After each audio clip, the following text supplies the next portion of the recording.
Hello everyone. तो SSC stenographer 2022 का result आ गया है। सॉरी, मेरी तबीयत बहुत ज़्यादा ख़राब है, इसलिए मैं वीडियोस नहीं बना पा रहा था। और कल रात को भी जब रिजल्ट आया तो मैं इस हालत में नहीं था कि मैं आपको तुरंत वीडियो के माध्यम से अपडेट दे पाऊँ, इसलिए मैंने टेलीग्राम पे ही अपडेट डाल दिया था। रिजल्ट का एनालिसिस छोटा सा हम लोग कर रहे होंगे इस वीडियो में, जिससे कि एक अंदाज़ा लग जाए कि फाइनल कट ऑफ कहाँ तक रह सकती है, वैकेंसीज लगभग कितनी होंगी और स्किल टेस्ट का क्या अप्रोच रहना चाहिए। साथ ही साथ जिनका सिलेक्शन नहीं हुआ उनके बारे में भी हम लोग बात करेंगे कि उनकी अप्रोच क्या रहेगी आइडियल। वैसे बता दूं कि एग्जाम क्लस्टर के जो दो टीम मेंबर्स हैं, उज्जवल और पुरुषोत्तम, दोनों ने ग्रेड सी और डी का कट ऑफ क्लियर किया हुआ है इस बार, और अपनी अपनी रिस्पेक्टिव कैटेगरीज से 40 प्लस ज्यादा स्कोर किया है उन्होंने। ग्रेड डी कट ऑफ में जो उनकी कैटेगरीज में कट ऑफ गई थी उससे 40 प्लस ज्यादा मार्क्स उन लोगों ने लाया है। तो अगर उनसे आप लोग जनरल अवेयरनेस पढ़ना चाहते हैं तो लिंक पिन कमेंट में है। चलिए अब स्किल टेस्ट के लिए यहाँ जिनको बुलाया गया है उनका कट ऑफ देख लेते हैं। तो यहाँ पे आप देखोगे यूआर की कट ऑफ ग्रेड सी के लिए 130.70 है, और ईडब्ल्यूएस यूआर का एकदम डिट्टो सेम टू सेम छाप दिया गया है ऊपर नीचे। तो यहाँ पे आप देख लो कि एग्जैक्ट सेम कट ऑफ गई है दोनों की। और यहाँ पे ग्रेड डी में आप देखो तो ग्रेड डी में काफी कम कट ऑफ 108, बहुत ही कम। तो हालांकि हम लोगों ने जो कट ऑफ प्रेडिक्शन किया था वो इसका नहीं किया था, वो फाइनल जॉब के लिए ही किया था। लेकिन यहाँ पे देखने वाली इंटरेस्टिंग सी बात यह है कि 47,246 लोगों ने ग्रेड डी का कट ऑफ क्लियर किया है, यानी इतने लोगों को ग्रेड डी के स्किल टेस्ट के लिए बुलाया जा रहा है, यानी वैकेंसीज रहेंगी अच्छी खासी। वो कैसे? एक्सपेक्टेड वैकेंसी की अगर हम लोग बात करें तो अप्रॉक्स 15 to 17 टाइम्स लोगों को क्वालिफाई कराया जाता है टीयर 1 का एग्जाम, और इतने लोगों को स्किल टेस्ट के लिए बुलाया जाता है। ठीक है, ये प्रीवियस ट्रेंड रहा है एसएससी का लगभग स्टेनो वाले एग्जाम्स में, और दूसरे एग्जाम्स के अंदर भी देखे तो लगभग 15 से 17 गुना लोगों को बुलाया जाता है। स्टेनो में थोड़े ज्यादा लोगों को, लगभग 17 गुना लोगों को बुलाया जाता है फॉर ऑब्वियस रीजंस, क्योंकि मैक्सिमम लोग जो टीयर 1 क्वालिफाई करते हैं उसमें बहुत बड़ा चंक ऐसे लोगों का होता है जो स्किल टेस्ट नहीं देने जाते या क्वालिफाई वो नहीं कर सकते हैं, क्योंकि उनको स्किल टेस्ट की जानकारी नहीं रहती है। तो इसीलिए ज्यादा लोगों को क्वालिफाई करा जाता है। फिर भी ऑन अ सेफर साइड अगर हम लोग 15 गुना भी माने तो अगर इस नंबर को, जो वैकेंसीज थी उसको 15 से हम डिवाइड करते हैं तो इतना 3150 अप्रॉक्स हमारे पास आता है, यानी कि इन एनी केस 3000 प्लस हमारे पास वैकेंसीज अभी ही है एज ऑफ डेट जब रिजल्ट आया है। और फाइनल जो सारी प्रोसेस कंप्लीट होगी उसमें जो टाइम लगेगा अभी 2-3-4 महीने का, तब तक ये वैकेंसी और ज्यादा बढ़ सकती है। इसमें आप हैरान मत होइएगा कि ये वैकेंसी 3500 के भी ऊपर रहे, यानी कि स्टेनोग्राफर के टाइम इस बार one of the healthiest vacancies, शायद मुझे नहीं लगता कि किसी भी स्टेनोग्राफर में इतनी ज्यादा वैकेंसीज रही थी। तो अगर अभी आपका खून नहीं खोला, जैसे वो वाला डायलॉग है ना कि कब खून खोलेगा रे तेरा फैजल, तो अगर अभी आपका खून नहीं खोला तो फिर पता नहीं कब खोलेगा। इस बार अगर नहीं ले पाए जॉब, स्किल टेस्ट की तैयारी ठीक से नहीं की और कुछ ऐसी आलतू फालतू की चीजों में मिस कर गए, तब फिर बहुत प्रॉब्लम है। फिर आप किस्मत को या फिर सरकार को गालियां नहीं दे सकते, फिर प्रॉब्लम आपके पास थी। ठीक है, अब फाइनल कट ऑफ की अगर बात करें तो देखो वैकेंसीज जो है वो हायर देन एक्सपेक्टेड है। ठीक है, तो जो कट ऑफ होगी वो एक्सपेक्टेड, सॉरी ये लाइन का थोड़ा मतलब नहीं बनता, बेसिकली बात यही मैं बोलना चाह रहा हूं कि वैकेंसीज क्योंकि ज्यादा हो गई हैं तो कट ऑफ भी है जो इस बार थोड़ी अलग रहेगी। कट ऑफ जो है डेविएट करेगा, जो मैंने प्रेडिक्शन का वीडियो बनाया था, क्योंकि उस समय मैंने लगभग 2000 के आसपास वैकेंसीज को एज्यूम करा था, लेकिन इस बार आप देख रहे हो कि वैकेंसीज मिनिमम उससे 1000 ज्यादा हो गई है, तो कट ऑफ में भी अच्छा खासा फर्क पड़ जाएगा। जो कि मैंने आपको एस्टिमेशन दिया था फाइनल जॉब के लिए, यानी ग्रेड डी के फाइनल जॉब के लिए, उसमें आप 5 से 10 नंबर का इसमें आप मान सकते हो कि आपको डाउनफॉल होगा, यानी वो कट ऑफ उससे कम जाएगी, क्योंकि वैकेंसीज अभी बहुत हाई हुई है और वैकेंसीज जितनी हाई होंगी ये और भी कम हो सकता है। इसीलिए आप लोग देख के समझ के जाना कि स्किल टेस्ट के लिए अप्रोच क्या है, किनको जाना चाहिए किनको नहीं जाना चाहिए, क्योंकि वैकेंसीज बहुत अच्छी तरह से राइज कर रही हैं और अभी और राइज करेंगी, जो कि ट्रेंड देखने के लिए मिल रहा है। ये हालांकि सिर्फ एक रफ एस्टिमेट है, क्योंकि कैटेगरी वाइज वैकेंसी अभी भी आउट नहीं है, तो इसलिए कैटेगरी वाइज थोड़ा सा इसको बता पाना मुश्किल है। लेकिन जो मैंने अपने प्रीवियस कट ऑफ प्रेडिक्शन में डाला है उससे आप 5 से 10 नंबर कम कर सकते हो आराम से अपनी कैटेगरी में, और उतना आप मान सकते हो कि फाइनल जॉब के लिए वो कट ऑफ रहेगी। उससे भी कम रह जाए तो कोई आश्चर्य की बात नहीं होगी, डिपेंडिंग ऑन की वैकेंसीज कितनी बढ़ती है। अभी मैं बोल रहा हूँ 3000 3500, अगर वो 4000 के भी ऊपर चली जाए तो कट ऑफ जो है वो और ज्यादा कम जाएगी। दूसरा इसमें एक फैक्टर ये भी है जो स्किल टेस्ट के अप्रोच में आपको देखना चाहिए कि 10 से 20% ऐसे लोग होंगे, अब 47,000 लोग में सबको स्किल टेस्ट आता होगा, ये इम्पॉसिबल वाली बात है। ठीक है, ये आप भी समझते हो। हम लोगों ने जो सर्वे वगैरह थ्रू आउट द ईयर्स करवाए हैं, आप लोगों को पता होगा, हमारे चैनल 3 साल पुराना, कोई नया चैनल तो हमारा है नहीं, तो थ्रू आउट द ईयर हमने ये नोटिस किया है कि 10 से 20% लोग ऐसे होते हैं जो कि स्किल टेस्ट जानते नहीं है। ठीक है, क्योंकि हमारे सर्वे में ही ये वाले क्वेश्चंस डाले होते हैं। मेजॉरिटी जो बड़े बड़े चैनल्स हैं, जो सो कॉल्ड बड़े बड़े यूट्यूबर्स हैं, तो उनके सर्वे में आप लोगों देखोगे कि स्किल टेस्ट के बारे में वो लोग कुछ पूछते ही नहीं है। लेकिन हमने स्किल टेस्ट का डेटा लिया था, तो 10 से 20% तो ऐसे हैं जो स्किल टेस्ट बिल्कुल नहीं जानते होंगे। बिल्कुल नहीं से मेरा मतलब है कि उनको ये भी नहीं पता होगा कि स्किल टेस्ट होता क्या है, स्टेनो का कैसा होता है, क्या चीजें उसमें पूछी जाती हैं। ठीक है, वो लोग बस मजे मजे में एग्जाम देते हैं। सीजीएल के कैंडिडेट्स होते हैं, यहाँ पे चले आते हैं। इसीलिए मैं एग्जाम देने के लिए नहीं गया था, क्योंकि अब मैं भी फुल फ्लेजेड सीजीएल कैंडिडेट हूँ, तो इसीलिए मैं भी झूठ मूठ का यहाँ पे एग्जाम देने के लिए नहीं गया। हालांकि मेरी स्किल टेस्ट की तैयारी थी अपने समय में, लेकिन फॉर सम रीजन अब मुझे स्टेनोग्राफर एग्जाम्स की तरफ उतना रुझान नहीं रह गया है। तो कहने की बात है कि किसको स्किल टेस्ट के लिए जाना चाहिए।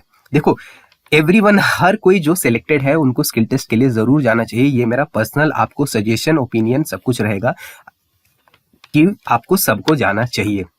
रीजन ये है कि वैकेंसी आप देख रहे हो इतनी ज्यादा राइज कर रही है कि कट ऑफ को एग्जैक्ट कोई समझ पाना बिल्कुल ही मुश्किल काम है।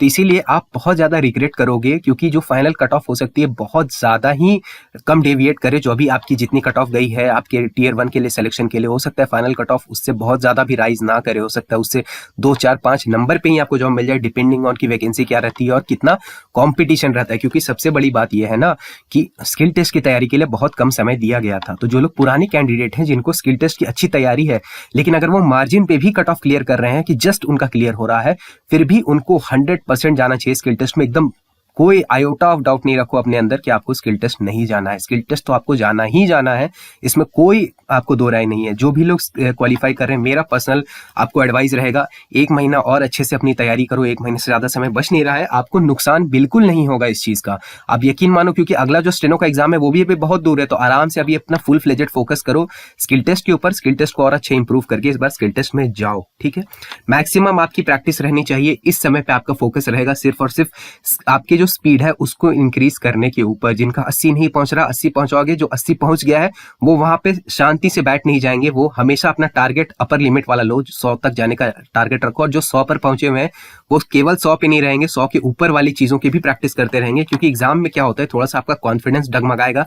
तो अगर आप ऊपर लेवल की प्रैक्टिस कर रखे हो तो आपको इश्यूज नहीं आएंगे। टाइपिंग को भूल मत जाइएगा, क्योंकि जो सारा मैटर आप अपने नोटपैड पर नोट करोगे उसके बाद उसको आपको टाइप भी करना होता है जाकर के सिस्टम पे। तो टाइपिंग भी आपको अच्छे से करनी है। हालांकि इसके अंदर बहुत ज्यादा स्पीड की रिक्वायरमेंट नहीं होती है, लेकिन फिर भी आप टाइपिंग को नहीं भूल जाओगे कि टाइपिंग भी मुझे नहीं आती थी, उसके वजह से मेरा सिलेक्शन रुक गया। ये सारे ब्लंडर्स आप नहीं करोगे। स्पेशली जो हिंदी मीडियम वाले कैंडिडेट होते हैं, फॉन्ट वगैरह को लेके बहुत कंफ्यूज होते हैं। तो फॉन्ट का इस बार बहुत ज्यादा ऑप्शन दे दिया है एसएससी ने, वो सब जाकर के आप लोग चेकआउट कर सकते हो और ये सब चीजों में मत फंस जाना। ठीक है, दूसरी बात यह भी है कि डॉक्यूमेंट्स को पूरी तरह से इस बार रेडी करके रखना। कोई भी आपका इस बार कन्वर्जन वगैरह का सुविधा नहीं दिया जाएगा कि ओबीसी का सर्टिफिकेट नहीं है तो यूआर में घुस जाओ, ईडब्ल्यूएस नहीं है तो यूआर में आ जाओ। इस बार इसकी कम संभावना है। क्यों ऐसा मैं बोल रहा हूं, क्योंकि जो डीवी है इस बार डॉक्यूमेंट वेरिफिकेशन, ये आपका कंसर्न डिपार्टमेंट या मिनिस्ट्री करवाएगी, एसएससी नहीं करवाएगी। तो डिपार्टमेंट मिनिस्ट्री करवाएगी, तो वहां पे ये सारी चीजों के आपका छूट नहीं दिया जाएगा कि आपके पास ओबीसी नहीं है तो आप यूआर में आ जाओ। ऐसा नहीं होगा, क्योंकि आपको फाइनल अलॉटमेंट पहले कर दिया जाएगा। और अलॉटमेंट अगर आपको ओबीसी की सीट में हो गया है, और मान लो आपको एक डिपार्टमेंट, मान लो सीएजी के अंदर आपका ओबीसी में हो गया है सिलेक्शन और ओबीसी की सीट थी, उसके बाद आप बोलोगे कि नहीं मुझे ओबीसी से हटा के यूआर में दे दो, बट हो सकता है यूआर में ऑलरेडी कोई बंदा वहां पे सिलेक्टेड हो फाइनली, तो उसकी सीट आपको उठा करके तो नहीं दे सकते ना, क्योंकि वहां पे उसका सिलेक्शन हो चुका है। तो इसीलिए ये वाली फैसिलिटी आपको यहाँ पे नहीं मिलेगी। अगर आपने कैटेगरी से अप्लाई किया है, डजेंट मैटर कि आप कौन से कहां से कट ऑफ क्लियर करते हो, आप यूआर से भी कट ऑफ क्लियर हो गया है, ये सब वाली सुविधा आपको नहीं मिलेगी। कैटेगरी सर्टिफिकेट प्लीज रेडी रखो, अदरवाइज बहुत बुरी तरह से पछताओगे।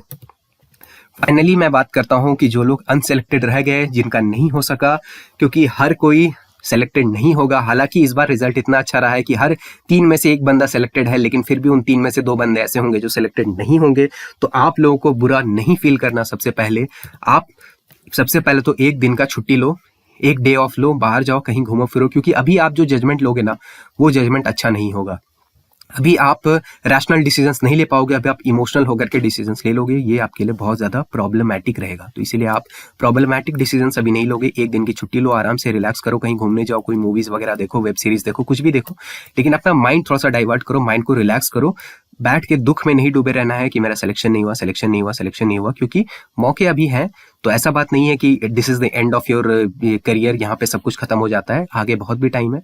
जिनका एज वगैरह खत्म हो रहा है उनको खैर आगे फॉरवर्ड करना चाहिए, मूव फॉरवर्ड करना चाहिए, इन चीजों से आगे बढ़ना चाहिए। लेकिन बाकी लोगों के मैं बोल रहा हूँ कि 1 दिन की छुट्टी लो, अभी का जो टाइम है वो सेल्फ इंट्रोस्पेक्शन का टाइम है। अपने आप से आपको पूछना पड़ेगा कि सिलेक्शन मेरा क्यों रुका है। इसका जवाब आपको आप ही दे सकते हो। आप मुझसे पूछोगे कि सर बताओ क्यों नहीं हुआ मेरा, तो ये मैं आपको उतने अच्छे से नहीं बता पाऊंगा जितने अच्छे से आप बता पाओगे। You are yourself expert, आप अपने बारे में सबसे बेस्ट तरीके से जानते हो, तो अपने आप से आप पूछोगे, तो सेल्फ इंट्रोस्पेक्शन आपको करना होगा। अगर जो है आपका कट ऑफ बहुत स्मॉल मार्जिन से छूट रहा है, क्योंकि अभी तो मार्क्स नहीं आया है, मार्क्स 25 तारीख को आएगा, लेकिन एक रफ आइडिया आपको अपने रॉ मार्क्स से पता ही चल रहा होगा कि आप स्मॉल मार्जिन से रहे हो या लंबे मार्जिन से छूटे हो ग्रेड डी के कट ऑफ से। तो उसको आप सेल्फ इंट्रोस्पेक्शन करो कि अगर छोटे मार्जिन से आपका छूट रहा है तो फिर आपको केवल प्रैक्टिस आपकी अच्छी करनी है, मॉक वगैरह अच्छे करने हैं और स्मॉल मीनिंगफुल इंप्रूवमेंट्स करनी है अपनी स्ट्रैटेजी में, अपने अप्रोच में। तो इससे आपको बड़ा चेंजेस देखने के लिए मिलेंगे। अभी टाइम भी बहुत ज्यादा है 2023 के लिए, तो अगर आपने स्मॉल मार्जिन से मिस किया है तो डेफिनेटली आप मान के चलो कि अगली बार आपका बहुत ही बेहतरीन परफॉर्मेंस होगा। पिछले बार पुरुषोत्तम जो हमारे टीम मेंबर है उनका ही आपको याद होगा कि उन्होंने 0.33 मार्क्स से कट ऑफ मिस किया था। उन्होंने कुछ दिन पहले वीडियो भी बनाया था इसके ऊपर, और इस बार जो है उनका 40+ मार्क्स ऊपर आया है कट ऑफ से। तो ये आप देखो कि बहुत ही मोटिवेटिंग बात है कि जो लोग स्मॉल मार्जिन से मिस कर रहे हैं उनको डीमोटिवेट होने की जरूरत नहीं है, मौके अभी आगे भी हैं। लेकिन जो लोग कट ऑफ को बहुत लार्ज मार्जिन से मिस कर रहे हैं, लार्ज मार्जिन का कहने का क्या मतलब है कि 10 नंबर से ऊपर से जो लोग मिस कर रहे हैं, 10 नंबर से ऊपर से यानी 8 नंबर, 10 नंबर, 15, 20 नंबर, 25 नंबर से जिनका कट ऑफ छूटा है, आपको कंप्लीट रीथिंकिंग करनी होगी अपनी स्ट्रैटेजी की, क्योंकि आपने बिल्कुल ही खराब ढंग से अपनी तैयारी की है, तभी आपका इतना हाई मार्जिन से कट ऑफ जा रहा है। तो आपकी प्रिपरेशन जो है मीनिंगफुल नहीं थी, क्योंकि अगर 108 नंबर कट ऑफ रह रहा है आई गेस, अगर मुझे सही याद है तो, और उसमें आप 100 नंबर भी नहीं ले आ पा रहे हो, तब फिर आपकी प्रॉब्लम है बहुत बड़ी कोई, और आपको उसके बारे में अच्छे से कंप्लीट रीथिंकिंग करनी होगी अपनी पूरी स्ट्रैटेजी की कि आपने क्या गलतियां की, आपने जो तैयारी के लिए जो तरीके लगाए, जितना टाइम आपने दिया, जितने मॉक्स लगाए, वो सारी चीजें सफिशिएंट नहीं थी। आपको कंप्लीटली अलग तरीके से सोचना होगा। 2023 के लिए मैं जो है अलग स्ट्रैटेजी वीडियो भी लेकर के आने वाला हूँ कुछ टाइम में, तो उससे भी आप थोड़ा बहुत हेल्प ले सकते हो, हिंट्स ले सकते हो, क्योंकि आपने अपनी सही से प्लानिंग नहीं करी थी, इसलिए आपने बड़े मार्जिन से कट ऑफ को मिस किया है, यही बात है। तो इसको भी आपको समझना चाहिए। जाते जाते आपको ये बता दूं कि कंप्लीट जनरल अवेयरनेस का कोर्स है, जिसमें एग्जाम ओरिएंटेड जनरल अवेयरनेस का आपका प्रिपरेशन करवाया जा रहा है एक्सपीरियंस इंस्ट्रक्टर्स द्वारा। जो टीम के 2 मेंबर्स हैं जिन्होंने स्टेनोग्राफर में अच्छा फोड़ा है, आप उनसे भी पढ़ना चाहते हो, वो भी उसमें इंस्ट्रक्टर है, मैं उसमें पढ़ा रहा हूँ। तो मेरे बारे में आप लोग को शायद अगर नए लोगों को नहीं पता होगा तो मैं बता दूं कि मेरा यूपीएससी सीएससी का 2022 का प्रीलिम्स क्वालिफाइड हुआ था, और एसएससी सीजीएल में मेरे 142 नंबर हैं इस बार वाले, और पुराने भी कुछ एसएससी के एग्जाम्स मैंने क्रैक किए हैं। एसएससी स्टेनोग्राफर 2018 वाला मेरा भी ग्रेड सी और डी दोनों का कट ऑफ क्लियर हुआ था। उसके बाद से मैंने स्टेनोग्राफर का एग्जाम नहीं दिया है ड्यू टू वेरियस रीजंस, वो मैं कभी बाद में आपसे डिस्कस करूंगा। सीएचएसएल में मेरी ठीक ठाक परफॉर्मेंस है। और finally last but not the least, हमारी टीम की सबसे जो स्टार मेंबर हैं निकिता मैम, उनका सारे एग्जाम्स में एसएससी के बेहतरीन परफॉर्मेंस रहता है। सीजीएल 2021 में उनका बहुत ही अच्छा रैंक होने वाला है, डबल डिजिट रैंक भी हो सकता है या फिर ट्रिपल डिजिट तो डेफिनेटली रहेगा उनका रैंक, और बहुत अच्छा उनका परफॉर्मेंस चला है। तो उनसे भी अगर आप पढ़ना चाहते हो, हम चारों लोग आपको उसमें पढ़ा रहे होंगे। अगर कूपन कोड आप यूज करते हो यहाँ पे ऑफिसर का OFFICER, तो आपको 10% का डिस्काउंट भी देखने के लिए मिल जाएगा। रिकॉर्डेड लेक्चर्स हैं, हिंदी में ही मैं बात कर रहा हूँ, सारे लोग हिंदी में ही बात करेंगे, लेकिन नोट्स आपके हिंदी और इंग्लिश दोनों में अवेलेबल है। तो जो इंग्लिश मीडियम कैंडिडेट्स है वो नोट्स के साथ और थोड़ा बहुत भी अगर आपको हिंदी समझ में आता है तो आप काम चला सकते हो, मुझे लगता है जहां तक समझ आता है। ठीक है, तो अगर आप लोग लेना चाहते हो तो डिस्क्रिप्शन में और पिन कमेंट में लिंक है, वहां से जाकर के डेमो वीडियोस देख सकते हो। देख के अच्छे से डिसाइड करना, हड़बड़ी में कोई डिसीजन नहीं लेना है, कोई आपको जल्दीबाजी में काम नहीं करना है। और कोर्स जो है काफी अफोर्डेबल प्राइस पर है, ऐसा नहीं है कि बहुत हाई प्राइस है, तो इसलिए आपको हड़बड़ाने की बिल्कुल जरूरत नहीं है, आप आराम से सोच समझ के ले सकते हो। आई होप आपको वीडियो से कुछ वैल्यू मिला होगा। अगर वैल्यू मिला है तो वीडियो को लाइक जरूर कर दीजिएगा, चैनल को शेयर भी कर दीजिएगा अपने दोस्तों के साथ, और बस प्रिपरेशन करते रहिए। मेरा नाम है ऋषिकेश। जय हिंद।